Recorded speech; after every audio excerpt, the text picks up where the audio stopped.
បាទ សួស្តីបងប្អូនទាំងអស់គ្នាថ្ងៃនេះខ្ញុំសូមលើកលំហាត់ដកស្រង់ចេញពីវិទ្យាសាស្ត្រ2016បាទមកបង្ហាញជូនបងប្អូនទាំងអស់គ្នា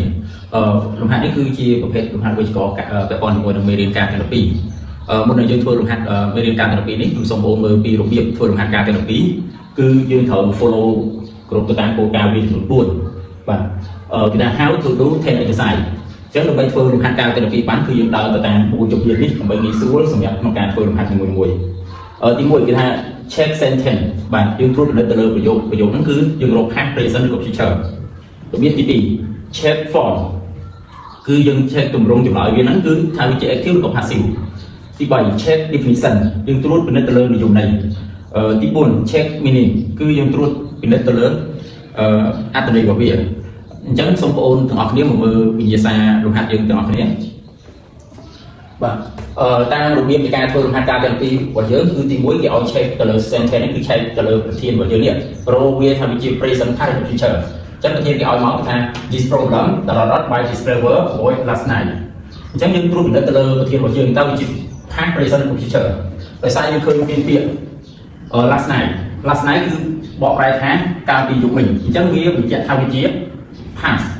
បាទអញ្ចឹងប្រធានដែលយើងរកបានមកហ្នឹងគឺវាជា pastបន្ទាប់មកគេឲ្យយើងធ្វើវិធីគឺ check form ថាវាជា active ឬក៏ passive អញ្ចឹងមានន័យថាយើង check ទៅលើចម្លើយមួយនេះ ABC នេះតើវាជាប្រភេទform passive ឬ active ហើយខ្ញុំបានសរសេរទម្រង់ form រាល់ហើយដើម្បីយើងងាយស្រួលកុំឲ្យវីដេអូយើងវែងពេកបាទអញ្ចឹងគឺចម្លើយ A គេថា will be sold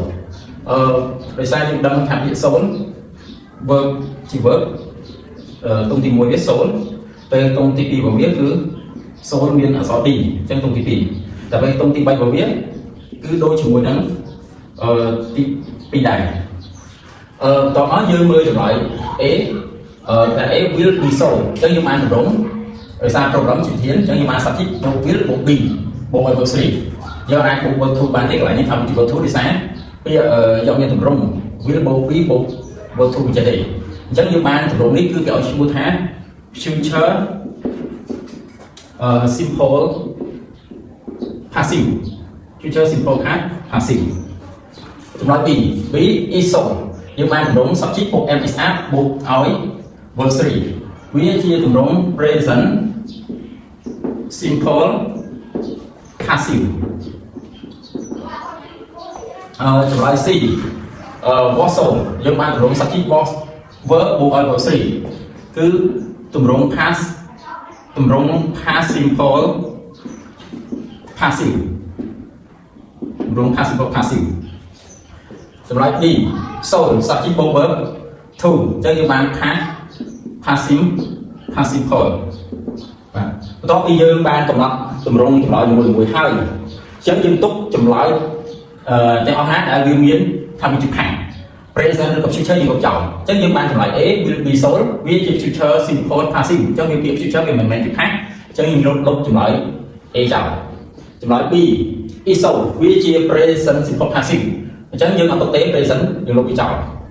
ចម្លើយ C was sold វាជា past simple passive បើ past យើងទុកចម្លើយ D sold គឺជាទម្រង់ past simple បើ past យើងទុកបន្ទាប់មកនៅពេលដែលយើងនៅសល់ចម្លើយ C និង D យើងចូលដល់ដំណាក់កាលទី3គឺ check definition check ទៅលើនិយមន័យចំពោះនិយមន័យរបស់ past simple passive និងនិយមន័យរបស់ past simple គឺនិយមន័យតែមួយទេបាទនិយមន័យរបស់វាតែមួយទេគឺនៅពេលដែលនិយមន័យវាតែមួយយើងមិនអាចកំណត់ថាចម្លើយពីណាត្រឹមត្រូវបានទេអញ្ចឹងយើងចូលទៅដល់ដំណាក់កាលទី4គឺ check meaning គឺត្រួតពិនិត្យទៅលើអត្ថន័យនៅពេលដែលយើងត្រួតពិនិត្យទៅលើអត្ថន័យចំពោះ passive គឺប្រធានរងអំពើតែពេលactive passive និងប្រធានធ្វើអំពើអញ្ចឹងយើងត្រឡប់មកមើលប្រធានរបស់យើងវិញតើប្រធានយើងនេះ